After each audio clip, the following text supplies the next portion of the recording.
எண்ணிக்கை அதிகாரம் 18. குருக்கள் லேவியர் கடமைகள். பின்னர் ஆண்டவர் ஆரோனிடம் கூறியது, நீயும் உன் புதல்வரும் உன்னோடு இருக்கும் உன் மூதாதையர் வீட்டாரும் திரு உறைவிடம் தொடர்பான குற்றங்களை சுமப்பீர்கள். உங்கள் குருத்துவம் தொடர்பான குற்றத்தையோ நீயும் உன்னோடு இருக்கும் உன் புதல்வரும் சுமப்பீர்கள். மூதாதையர் குலமான லேவி குலத்தில் உள்ள உன் சகோதரனையும் உன்னுடன் கூட்டிக் கொண்டு வர வேண்டும். அவர்கள் உங்களோடு சேர்ந்து நீயும் உன்னோடு இருக்கும் உன் புதல்வரும் உடன்படிக்கை கூடாரத்தின் முன் நிற்கும்போது உங்களுக்கு உதவி செய்யப்படும். அவர்கள் உங்களுக்கு உதவி செய்து கூடாரத்தின் அனைத்து கடமைகளையும் கவனித்துக் கொள்வார்கள். ஆனால் நீங்களும் அவர்களோடு சாகாதபடி திரு உறைவிடத்தின் பாத்திரங்களையோ பலி பீடத்தையோ அவர்கள் நெருங்குமாறு அனுமதிக்க வேண்டாம். அவர்கள் உங்களோடு சேர்ந்து சந்திப்பு கூடாரத்தையும் கூடாரத்தின் அனைத்து வேலைகளையும் கவனித்துக் கொள்வார்கள். வேறு எவரும் உங்கள் அருகில் வரலாகாது.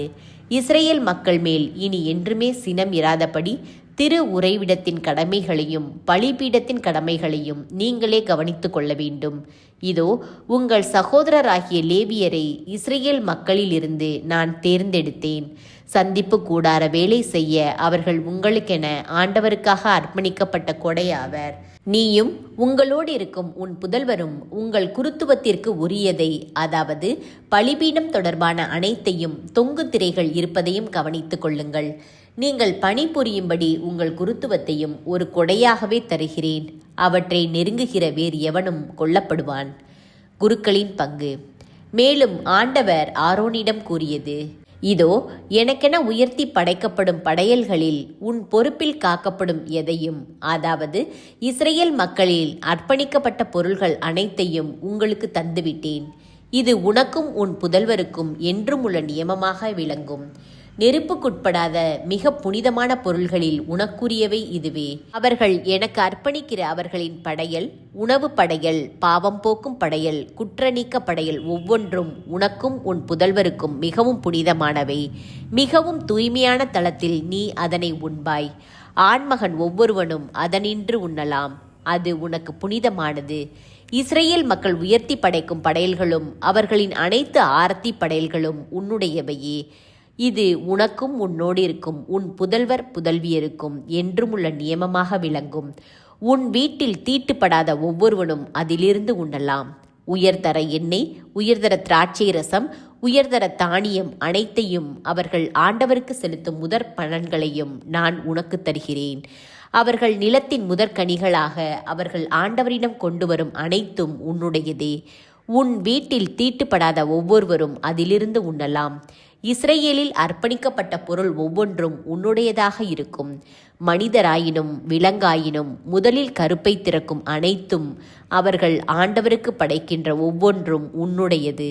ஆயினும் மனிதரில் தலைப்பேரானவனை நீ மீட்டுக்கொள்வாய். தீட்டான விலங்கின் தலையீற்றையும் நீ மீட்க வேண்டும். 1 மாத காலத்தில் நீ அவற்றை மீட்கும்போது அவற்றின் மீட்பு தொகை தூய செக்கேல் நிறைப்படி 5 வெள்ளிக்காசுகள் என்று விலை குறிப்பாய். அது 12 கிராம் ஆகும்.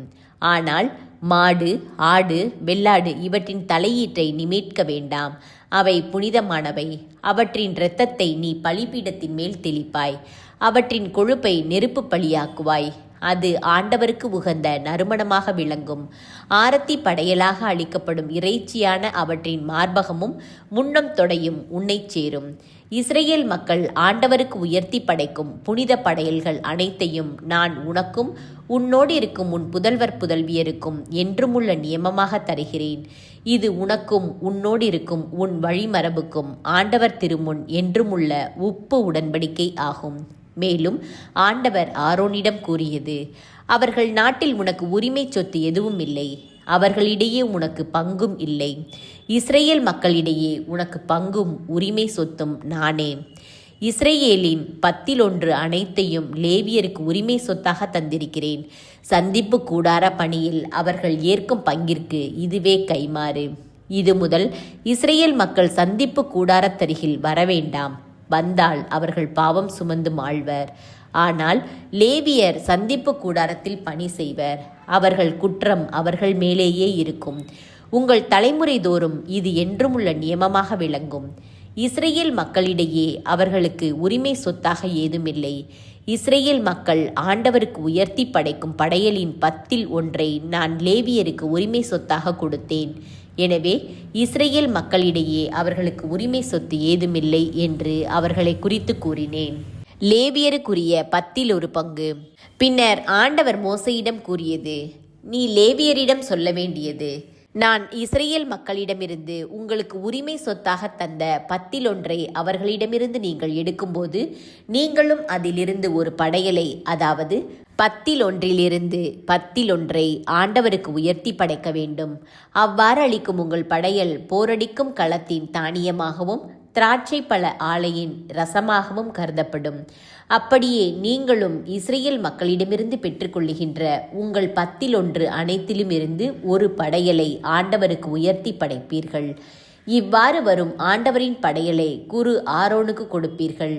உங்களுக்கு வரும் கொடைகள் அனைத்திலும் மிக சிறந்ததும் தூய்மையானதுமானவற்றை ஆண்டவருக்கு உயர்த்தி படைக்கும் படையலாக அளிக்க வேண்டும்.